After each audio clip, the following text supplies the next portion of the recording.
What's up, Bills Mafia? Today we're going to be talking a little bit about our boy, number 3, Damar Hamlin. But before we get to that, let's get to that intro. This is PZ Music.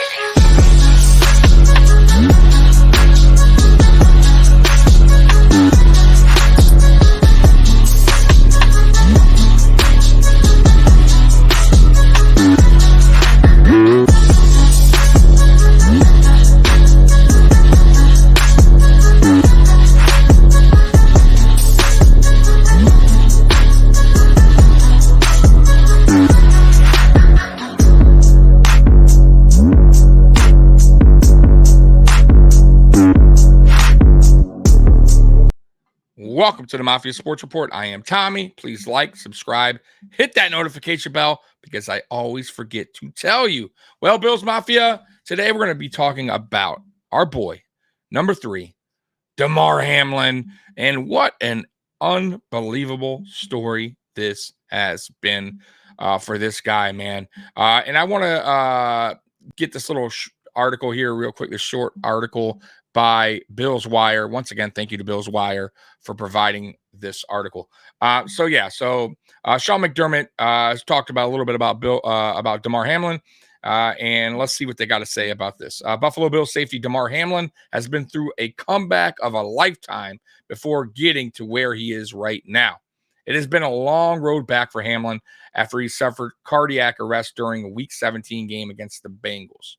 Hamlin, 25, has defied the odds to make Buffalo's initial 53-man roster, and now he plans on continuing the comeback by helping the Bills win games in any way possible.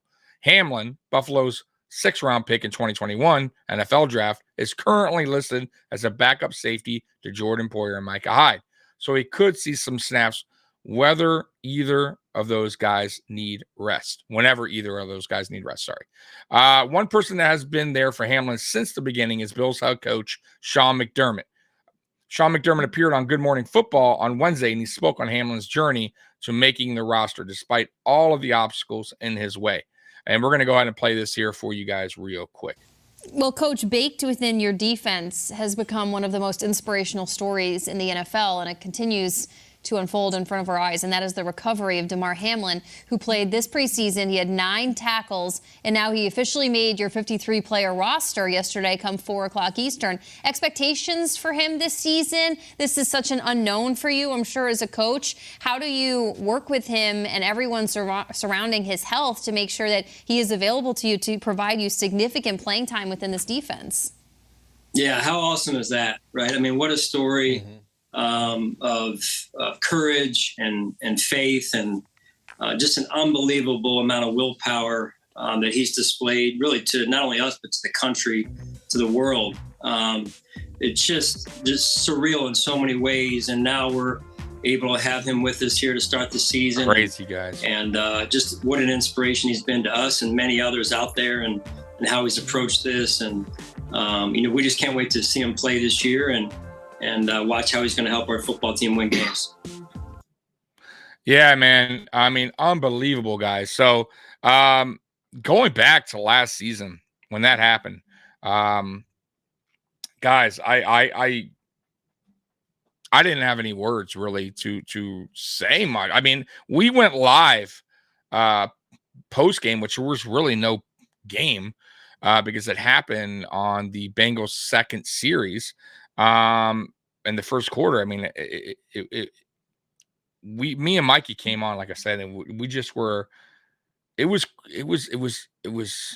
just. I don't know. It's hard to explain that if going live talking about something that you have no idea what is going on with Damar Hamlin, with that person.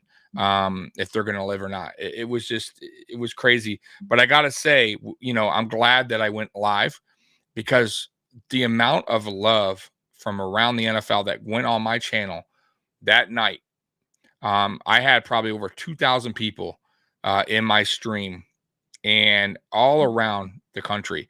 And there were, I would say, there was very few idiots that were on my stream, but for the most part, showing a lot of love. a lot of different NFL fans were just chiming in saying, man, I hope everything works out for him. I'm praying for his family. And it was tough. I'm not gonna lie, that was a tough stream to do. But once again, I am glad I did it because it goes to show you all the good people out there in this world. And then obviously we were all waiting on, what was going to happen with Damar, right? If he was going to get through it, and he did. And with the power of prayer and whatever you want to call it, he got through it. And not only did he get through it, he's back playing football not much longer after. I mean, he he made the 53. And it's funny that a lot of people were questioning, will he make the 53? And I had no doubt in my mind that he was. My only doubt was, and not even really a doubt, was, or my concern with Damar was, mentally, would he be ready to play? Because I honestly, guys, I thought that Damar was probably going to sit out this year and just kind of, get everything together as far as mentally, right? Because physically, the doctor said he's good to go. At the hospital, the players' doctors, the football doctor for the Buffalo Bills, his own physicians, they basically said it's just a mental hurdle now that he needs to get over. Not everybody can get over something like that, guys. It's not as easy as it sounds, right? Like, I've never gone through something like that, traumatizing, where I lost my life, on multiple times, and I I'm here now, and I lost it for a minute doing something that I love to do. Would I go back doing that and risk it again? That's the mental hurdle part, right? And at least for me, you know what I mean? Even with a major injury, right? Like, you break your ankle playing basketball, do you go back and play again, right? Like, is it worth the pain, right? That's just pain. This is something totally different, right? And I just thought maybe he needed a year to kind of just get right. And listen, everybody's different. And mentally, I guess he got over that hurdle. I know he did. And he did admit, though, that going into preseason, or at least training camp, that is, that first hit, right? That first, real live play action, right? Where he's going to really hit somebody full force, and have to pick himself back up off the ground. It is the challenging part, right? Like, mentally, right? Like, I know it had to have been, and not only for him, the players as well, right? The players, I'm sure it was all on their mind. When training camp started, was Damar Hamlin. I'm sure, after his first hit, they held their breath, right? You have to, right? It's normal. And once he got up, I think that was it, right? That the mental hurdle was over with. Everybody knows he's fine. He knows he's fine. And then obviously when preseason started, man, this dude was like all over the field, right? It's playing special teams, safety, even in blitz packages. And he seemed fine, a lot of energy. And the players were happy for him, and I was, the fans, Bills Mafia. So it's just unbelievable. This story is unbelievable. And I know a lot of people are like, ugh, like, not a lot of people. I take that back. Some people out there, because I've gotten comments like, oh, enough of the Damar Hamlin thing. No, it's not enough of the Damar Hamlin thing. Like, listen, this is going to go down no matter how his career finishes.